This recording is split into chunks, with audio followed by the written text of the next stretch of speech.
Hello boys.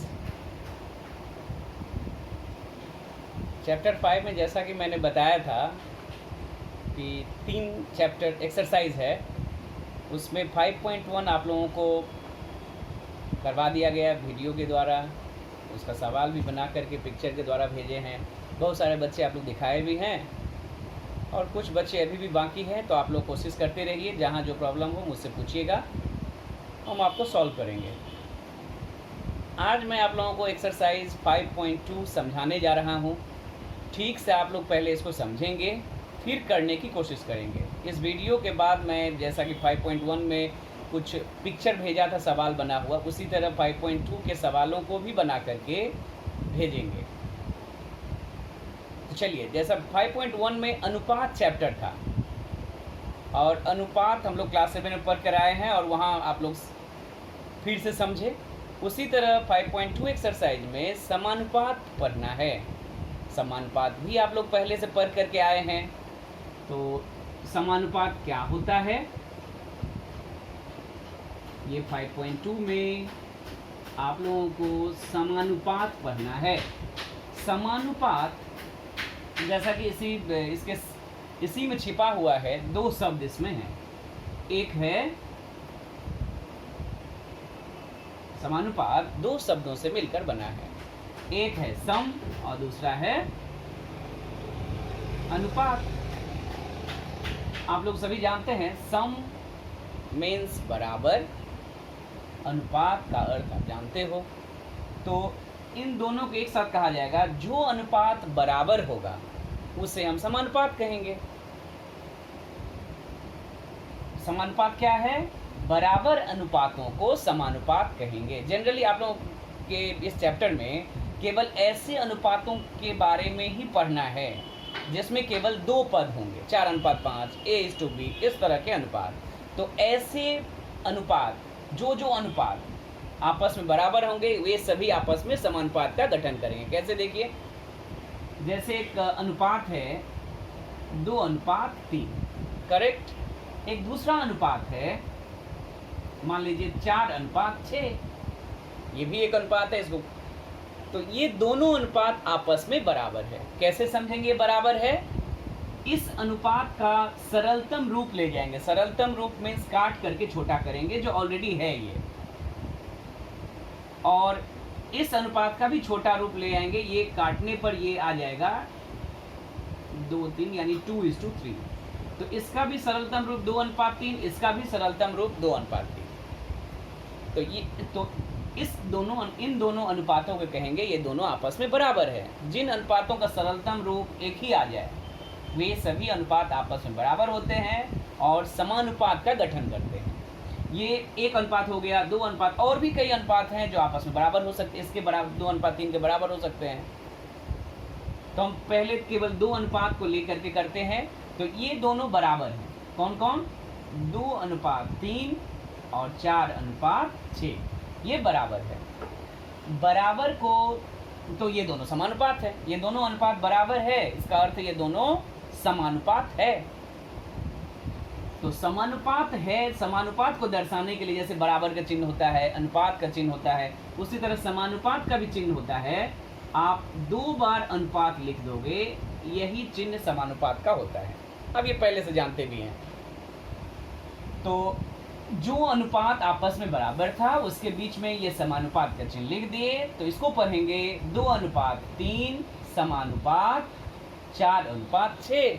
ये एक समानुपात है। अल्फाबेट के क्षेत्र में इस तरह हम लोग दो अनुपात बराबर है या नहीं बोल पाना संभव नहीं है, जब तक कि दोनों लेटर सेम ना हो। अंकगणित में आसानी से किया जा सकता है। तो समानुपात आप देख रहे हैं 4 संख्या से मिलकर बना है। जिन संख्याओं से मिलकर ये समानुपात बना है, उन संख्याओं को समानुपाती पद कहते हैं। जो संख्या सबसे पहले आएगा होता है उसे प्रथम पद कहते हैं, या प्रथम समानुपात कहते हैं, या प्रथम समानुपाती पद कहते हैं, जो भी कहो आप। जो 2 नंबर में आ रहा है, सेकंड में, उसको कहेंगे द्वितीय पद, या द्वितीय समानुपाती पद, या द्वितीय समानुपात। थर्ड में आने से तृतीय समानुपात, 4 नंबर में आने से चतुर्थ में आने से चतुर्थ पद, या चतुर्थ समानुपाती या चतुर्थ समानुपाती पद। तो प्रथम पद, द्वितीय पद, तृतीय पद या चतुर्थ पद, ये कैसे पहचानेंगे? प्रथम पहले स्थान पर होने से प्रथम पद, दूसरे किसी भी समानुपात में दूसरे स्थान पर होने से द्वितीय पद, तीसरे स्थान पर होने से तृतीय पद, चौथे स्थान पर होने से चतुर्थ पद। और आप लोगों को क्लास 7 में इन चारों पदों को निकालने के लिए सूत्र बताया गया था। क्लास 10 में आकर वह सूत्र याद है तो बहुत अच्छी बात है, नहीं तो यहाँ पर आकर के अब उस सूत्र को याद रखने की ज़रूरत नहीं है। बगैर सूत्र को याद रखकर भी इस प्रकार यहाँ पर समानुपात में जितने सवाल हैं उसको बनाया जा सकता है। और एक बात जैसे आप लोगों को बताए थे कि अनुपात को बटा में या भिन्न में भी लिखा जा सकता है।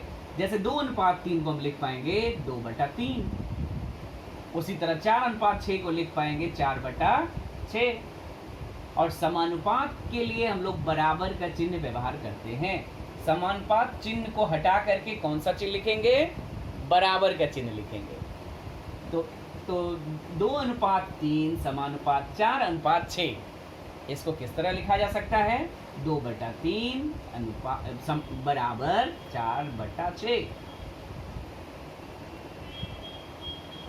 इसमें जो पद बाहर में है, जो पद बाहर है जैसे 2 और 6, इसको कहेंगे बाह्य पद। और जो पद अंदर में है उसको कहेंगे मध्य पद। जो बीच में होगा उन दोनों पदों को मध्य पद कहेंगे, और जो साइड में होगा उन दोनों पदों को बाह्य पद कहेंगे। तो यहाँ पर प्रथम पद और चतुर्थ पद ये बाह्य पद होता है, और द्वितीय पद और तृतीय पद मध्य पद होता है। कोई भी 4 संख्या ले लेने से समानुपात नहीं बनता है। उसमें एक विशेष बात होती है। क्या बात होती है? एक तो हमने बताया था कि प्रथम 2 संख्या का अनुपात निकालेंगे जो आएगा, और लास्ट वाले 2 संख्या का अनुपात निकालेंगे जो आएगा। अगर दोनों सेम आ गया तो वे समानुपात के गठन करेंगे। और दूसरा भी एक तरीका है, कोई भी 4 संख्या लिखा रहे और अब देख करके कैसे बता दोगे समानुपात होगा? बगैर अनुपात, इस विधि का हेल्प लिए बगैर आप बाह्य पदों को गुना करिएगा, यानी साइड में दोनों जो संख्या होगा उसको गुना करिएगा जितना आएगा, और बीच में स्थित दोनों संख्या को गुना करिएगा। वह गुना अगर बराबर आ गया तो वह समानुपात होगा। अगर साइड वाले यानी बाह्य पदों का गुणनफल और मध्य पदों का गुणनफल अगर बराबर नहीं आया तो वे समानुपात नहीं होंगे। आगे, अभी तक आप लोग जानते हो क्लास 7 के नॉलेज के अनुसार कि समानुपात बनने के लिए 4 संख्याओं की जरूरत है। क्लास 10 में आकर हम लोग सीखेंगे कि 4 से अधिक संख्याओं के द्वारा भी समानुपात बनाया जा सकता है। जैसे हमने एक उदाहरण दे रहे हैं, 5:10, 2:4, और दे रहे हैं 7:7, 5:10, 2:4, 7:40। अब हम चेक करके देख रहे हैं कि तीनों अनुपात बराबर है या नहीं। इसको अगर हम सरलतम रूप में ले जाएं तो 1 बार में, ये 2 बार में, यानी 1:2। इसको भी ले जाएंगे तो ये भी आ जाएगा 1:2, और इसको भी ले जाएंगे तो ये भी 7 से कैंसिल आउट होकर के हो जाएगा 1:2, यानी तीनों के सरलतम रूप एक ही आ गया। इसका अर्थ हो गया ये तीनों समानुपात का गठन करेंगे, तीनों अनुपात बराबर हैं। तो इसको किस तरह लिखेंगे समानुपात के रूप में? 5:10 समानुपात 2:4 समानुपात 7:14। तो इस तरह भी समानुपात लिखा जा सकता है। जितने अनुपात बराबर होते जाएंगे उसको समानुपात चिन्ह ऐड कर करके लिखा जा सकता है। उन अनुपातों को जो अनुपात बराबर हैं उन अनुपातों के बीच में समानुपात का चिन्ह डाल करके समानुपात का चिन्ह डाल करके एक ही समानुपात बनाया जा सकता है। उसमें दो संख्या रहे, 4 संख्या रहे, 6 रहे, 8 रहे, 10 रहे, समानुपात बड़ा भी बन सकता है। कितने संख्या वाला है ये आपके सवाल में दिया गया होगा, लेकिन समानुपात बनने के लिए कम से कम 4 संख्या की जरूरत तो होगा ही, 2 अनुपात तो चाहिए ही। एक अकेला अनुपात से समानुपात नहीं बनता है, कम से कम 4 संख्या की जरूरत होगा, 2 अनुपात की जरूरत होगा। और ऐसे ही अनुपातों से समानुपात बनेगा जिसमें केवल 2 ही पद रहे। 3 पद वाले अनुपात से समानुपात नहीं बन पाएगा। तो ये हो गया। आगे समानुपात भी कई प्रकार का होता है। जैसा कि हमने अभी कहा, आपको क्या कहा कि समानुपात बनने के लिए 4 संख्या की 4 पद की जरूरत है। लेकिन कुछ ऐसे समानुपात है, इस बात को हम थोड़ा सा, हमेशा ये सही नहीं होता है, कुछ ऐसे भी समानुपात हैं। अगर अलजेब्रा के रूप में समानुपात लिखना रहे, अगर कह दिया जाए कि A अनुपात B और C अनुपात D ये दोनों समानुपात है, तो इसको इस तरह लिख देंगे, ये समानुपात है। अगर पहले से बोला जाए, देख करके पता लगाना संभव नहीं है, क्योंकि मध्य पद का गुणनफल बाह्य पद के गुणनफल के बराबर होगा नहीं होगा, ABCD के मान पर निर्भर होगा।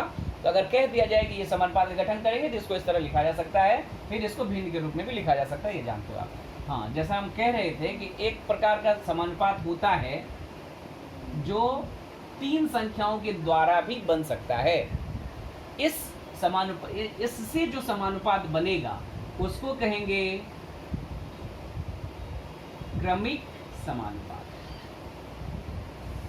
ये क्रमिक समानुपात क्या होता है, इसको ध्यान से समझेंगे, क्योंकि क्रमिक समानुपात पर आधारित 5.2 में कई सवाल हैं, फिर 5.3 में भी इस पर आधारित कई सवाल हैं, बहुत सारे सवाल हैं। तो आप क्रमिक समानुपात को ढंग से समझेंगे। क्रमिक समानुपात बनने के लिए कम से कम 3 संख्या की जरूरत है। 4 भी हो सकता है, 5 भी, 6 भी, 7 भी, 8 भी, कम से कम 3 की जरूरत है, 4 की जरूरत इसमें नहीं पड़ेगा। तो बाकी समानुपात जो हम लोग अभी तक जानते हैं और इस समानुपात में क्या फर्क है, क्या अंतर है? एक ही अंतर है कि क्रमिक समानुपात में जो मध्य पद होता है, बीच वाला पद होता है, वे उसको 2 बार लिखना पड़ेगा, रिपीट होगा। कहने का अर्थ है ये 4 को 2 बार लिखिएगा, जो भी बीच में पद होगा उसको 2 बार लेंगे और अनुपात बनाया करके समानुपात के रूप में लिख देंगे। जैसे 2 अनुपात 4, क्योंकि 4 बीच में है तो इसको 2 बार लिखना है, तो फिर 4 से ही स्टार्ट होगा, 4 अनुपात 8, तो 2 4 8, इसके द्वारा समानुपात क्या बनेगा? 2 अनुपात 4, 2 अनुपात 4 समानुपात 4 अनुपात 8। ये बाकी समानुपात से कहाँ अलग है? क्योंकि इसका मध्य पद 4 ये 2 बार यूज हुआ है, यानी कि उस समानुपात में द्वितीय पद और तृतीय पद ये हमेशा बराबर होंगे। क्रमिक समानुपात में द्वितीय पद और तृतीय पद हमेशा समान होंगे। तो इसका परिभाषा क्या निकल आया? जिस समानुपात का द्वितीय पद और तृतीय पद दोनों समान रहे, उस समानुपात को क्रमिक समानुपात कहते हैं। आप कहीं भी कोई भी समानुपात देखो जिसमें 2 नंबर पर दूसरा पद और तीसरा पद अगर बराबर हो, तो वे क्रमिक उस समानुपात को क्रमिक समानुपात कहेंगे। क्लियर? तो 3 संख्या अगर दे दें, ABC मान लीजिए, कह दिया जाए कि ABC क्रमिक समानुपात है, तो इसको कैसे लिखेंगे क्रमिक समानुपात के रूप में? देख लें, A अनुपात B समानुपात B अनुपात C। करेक्ट? B बीच में है, इसीलिए इसको 2 बार लिखा गया। अब आपसे पूछते हैं, ये अगर 4 संख्या हो जाए, A B C D, ये नॉर्मल समानुपात न कह करके इसको अगर कहा जाए ये क्रमिक समानुपात का गठन करेगा, तो कैसे लिखोगे आप इसको? समानुपात तो बहुत आसान है लिखना, A अनुपात B समानुपात C अनुपात D, लेकिन इसको समानुपात नहीं बल्कि क्रमिक समानुपात के रूप में लिखिए। कैसे लिखेंगे? क्रमिक समानुपात लिखने के लिए अभी आपको बताया है कि जो बीच में होगा, मध्य में होगा, वो रिपीट होगा। इसके मध्य में कौन कौन है? इसके मध्य में एक नहीं बल्कि 2 राशि है, 2 संख्या है, यानी मध्य में जो जितनी राशि होगा वे सभी रिपीट होंगे क्रमिक समानुपात में। तो इसको क्रमिक समानुपात के रूप में कैसे लिखा जा सकता है 4 संख्या का? इसको लिखेंगे A अनुपात B समानुपात B, जब B से खत्म हुआ वहीं शुरू होगा, B अनुपात C समानुपात C अनुपात D। हमने कहा था जो बीच में होगा, यानी B और C ये दोनों रिपीट होंगे। देखिए, B भी 2 बार है, C भी 2 बार है। कैसे लिखे? A अनुपात B समानुपात का चिन्ह दे करके कहाँ से स्टार्ट होगा? जहाँ से पहला, उससे ठीक पहले का अनुपात खत्म हुआ है, B से स्टार्ट होगा। B अनुपात C, फिर समानुपात के बाद कहाँ से स्टार्ट होगा? जहाँ से खत्म हुआ है। बस डी तक आते ही शेष हो जाएगा। इस तरह से और भी आपसे पूछा जा सकता है कि A B C D E 5 संख्या द्वारा समानुपात लिखिए, तो आप लिख पाएंगे? ये आप लोग घर में ट्राई करेंगे। और इसको आप भिन्न के रूप में भी लिख सकते हो। भिन्न के रूप में कैसे लिखेंगे? A by B equal to B by C equal to C by D.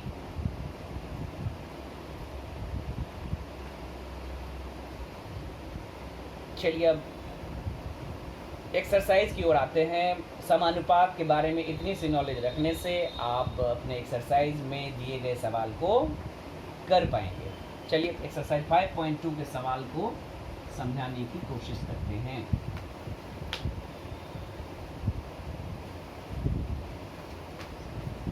कोई भी पद निकालने के लिए दिया जाए, प्रथम पद, द्वितीय पद, तृतीय पद, चतुर्थ पद, आपको फॉर्मूला यूज करने की ज़रूरत नहीं है। आप उसको भिन्न में लिख करके बराबर के चिन्ह देकर भी क्रॉस मल्टीप्लाई करके निकाल सकते हैं। कोई बच्चे अगर फॉर्मूला व्यवहार करके निकालना चाहे तो भी नंबर मिलेगा, काटा नहीं जा सकता है। तो क्वेश्चन हम कॉपी तो नहीं कर रहे हैं, आप लोग क्वेश्चन बुक लिख करके बैठिएगा तो समझ में आएगा सवाल। तो 1 number,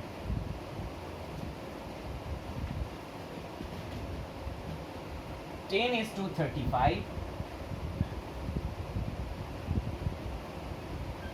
proportion x is to 42, 10 अनुपात 35 समानुपात x अनुपात 42।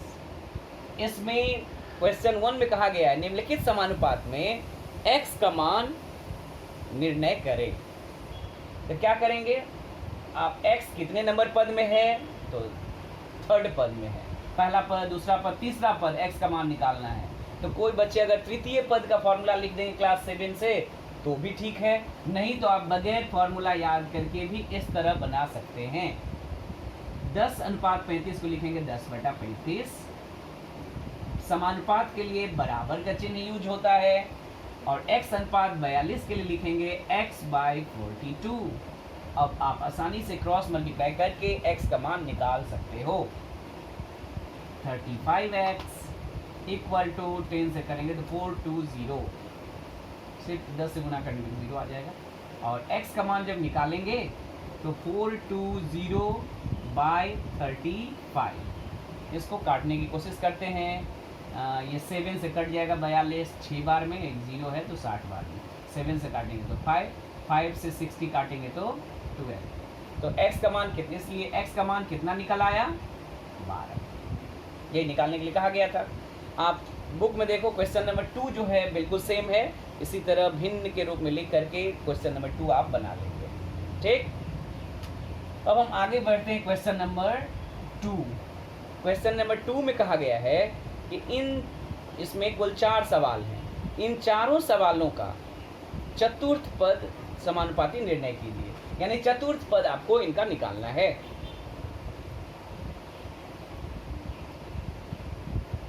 तो एक सवाल अंक से करते हैं और एक सवाल x से करते हैं। आप जो कहो करने के लिए, चलिए हम 2 का 2 कर देते हैं। 1 नंबर, या 1 कहोगे तो 1 कर दे रहे हैं, 1 ही कर दे रहे हैं।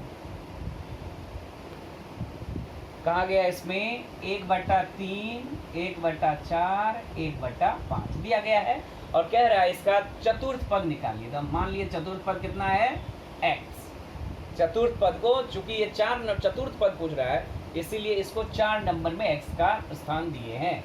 अगर ये द्वितीय पद पूछता तो पहले दूसरे में ही x लिखते, तृतीय पूछता तो 3 नंबर में x लिखते, पहला पद पूछता तो पहले में ही x लिखते, चौथा पद पूछा है, चतुर्थ पद समानुपात पूछा है, इसलिए 4 नंबर में x को लिखे और इन चारों संख्या द्वारा समानुपात लिखेंगे। यहाँ पर क्रमिक की कोई चर्चा नहीं है, केवल समानुपात लिखेंगे। कैसे होगा समानुपात? 1/3 समानुपात, सॉरी अनुपात 1/4, 1/3 अनुपात 1/4 समानुपात 1/5 अनुपात x। भिन्न के रूप में इसको लिखते हैं। चूंकि ये पहले से भिन्न है तो भिन्न का भिन्न लिखा जा रहा है, यानी एक ऐसा भिन्न, फिर समानुपात के लिए बराबर, फिर इधर एक भिन्न। इसको अनुपात चिन्ह से जो पहले है 1/3 ये ऊपर लिखेंगे, अनुपात चिन्ह के बाद जो है 1/4 नीचे लिखेंगे। यहाँ पर भी 1/5 ऊपर लिखेंगे और x को नीचे लिखेंगे। क्रॉस मल्टीप्लाई करने की कोशिश करते हैं।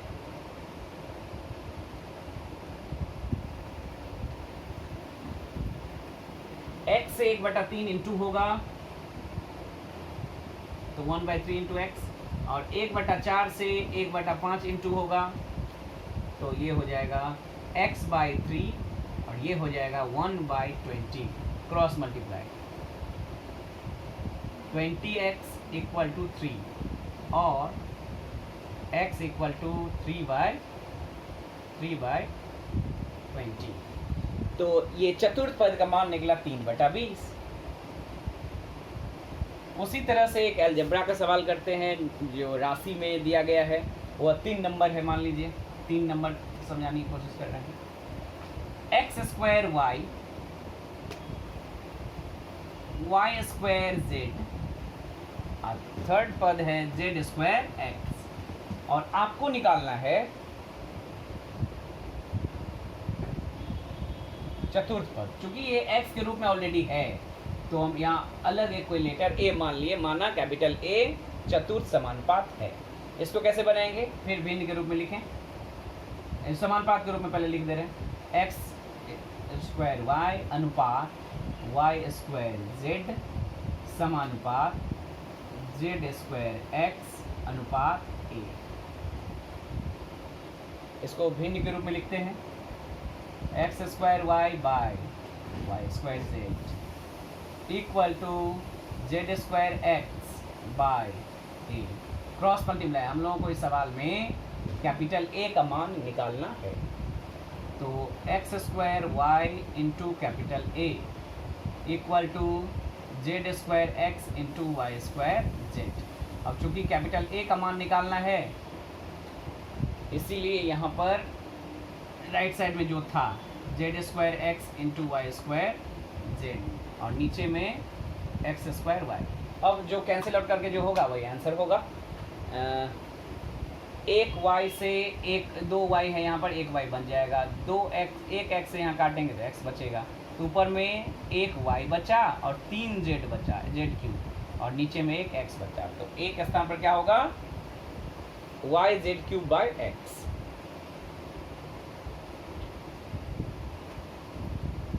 बस जो भी होगा, जो भी बचेगा, यही चतुर्थ पद हो गया। 4 नंबर सवाल आप इसको देख करके ट्राई करेंगे। 2 के जो 4 हैं वो 3 की तरह हैं, तो ट्राई करिएगा। नहीं बनने से पूछेंगे, आगे हम बताएंगे। क्वेश्चन नंबर 3 में आते हैं। क्वेश्चन एक बार बता दे रहे हैं, 2 नंबर के जितने भी सवाल हैं उसमें चतुर्थ पद निकालना है। तो 3 पद दिया गया, चौथे स्थान पर हमने x माना, x का मान निकालना है। इसको अनुपात के रूप में, समानुपात के रूप में लिख देंगे और फिर भिन्न करके क्रॉस मल्टीप्लाई करके x का मान निकलेगा। यहाँ पर 3 नंबर में ये अलजेब्रिक सवाल है, इसमें लेटर दिया गया है। चूँकि x पहले से मौजूद था इसलिए चतुर्थ पद को हमने a माना, इसको समानुपात के रूप में लिख दिया। भिन्न के रूप में इसको लिखा, आप जानते हो अनुपात को बटा में लिखते हैं, समानुपात को बराबर लिखते हैं, फिर अनुपात को बटा में लिखते हैं। क्रॉस मल्टीप्लाई कर दिए, a का मान निकालना है इसलिए a के साथ जो भी है इनटू में वे भाग के रूप में नीचे चला जाएगा।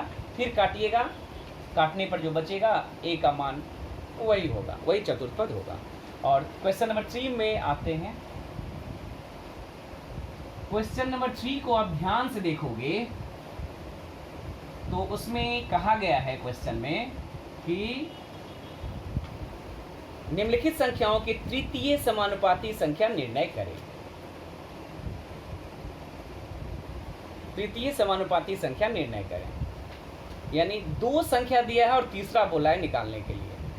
तो चूंकि 2 दिया है और 1 निकालने के, थर्ड वाला निकालने के लिए दिया है, तो 2 दिया है और 1 निकालेंगे तो कुल कितने हो जाएंगे, 3 संख्या।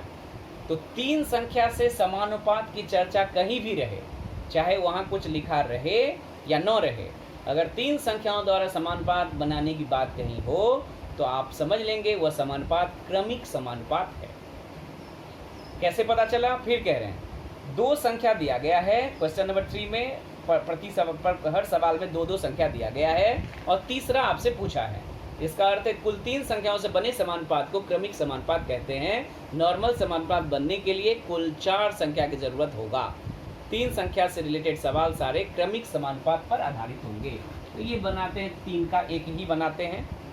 5 और 10 दिया गया है और कह रहा है तीसरा संख्या बताइए। चूंकि तृतीय समानुपात पूछ रहा है इसलिए 3 नंबर में हम x मानेंगे।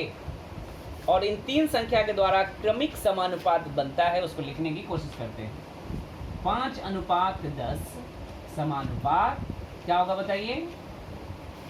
चूंकि ये क्रमिक है इसलिए 10 जो बीच में है वो रिपीट होगा, और इसको भिन्न के रूप में लिख के आसानी से x का मान आप निकाल सकते हो। 5:10 को क्या लिखिएगा? 5/10। 10:x को क्या लिखिएगा?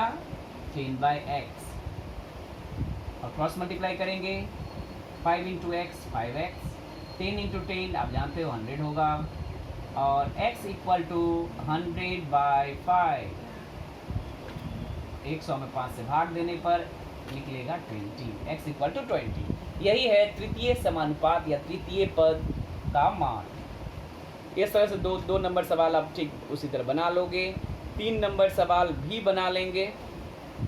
3 और 4 में से एक बताते हैं। मान लीजिए 3 बता रहे हैं, 4 आप ट्राई करोगे। अलजेब्रिक में एक अंकगणित जैसा सवाल बनाते हैं और एक अलजेब्रा से एक सवाल बनाते हैं, अलजेब्रिक राशि को लेकर के। तो अलजेब्रिक राशि में 3 नंबर सवाल में पी स्क्वायर नहीं है, पी क्यूब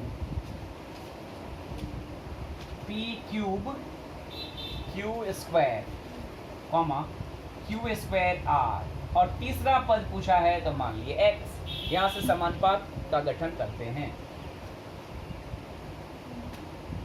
क्रमिक होगा क्योंकि 3 ही पद है, तो पी क्यू स्क्वायर अनुपात क्यू स्क्वायर आर समानुपात क्यू स्क्वायर आर रिपीट होगा (x). इसको भिन्न के रूप में लिखते हैं।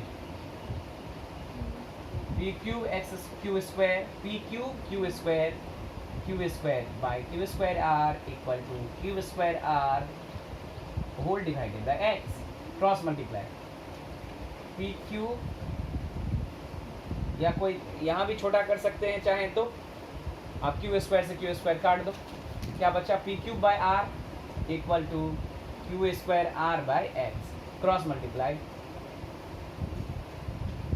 P cube into X equal to Q square, एक आर यहाँ है एक आर यहाँ, इंटू होगा तो आर स्क्वायर हो जाएगा। और एक्स का मान जब निकालोगे आप तो Q square R square whole divided by P Q, ये क्यू स्क्वायर। तो अब कुछ नहीं कट रहा है, यही आंसर होगा, यही होगा तृतीय समानुपात का मान। 4 नंबर आप घर में ट्राई करिएगा, नहीं बनने पर मुझसे पूछेंगे। इसी तरह होगा। इसमें फिर एक बार बता रहे हैं question number 3, P Q Q square R, ये 2 दिया गया था और पूछा था तृतीय समानुपात। हमने तृतीय समानुपात को x मान लिया और इसको क्रमिक समानुपात के रूप में लिखा, जिसमें क्यू स्क्वायर आर जो मध्य में है, बीच में है, वो रिपीट हुआ है, 2 बार लिखे हैं। भिन्न करके x का मान निकाल लिया गया है। आगे बढ़ते हैं क्वेश्चन नंबर 4 की ओर।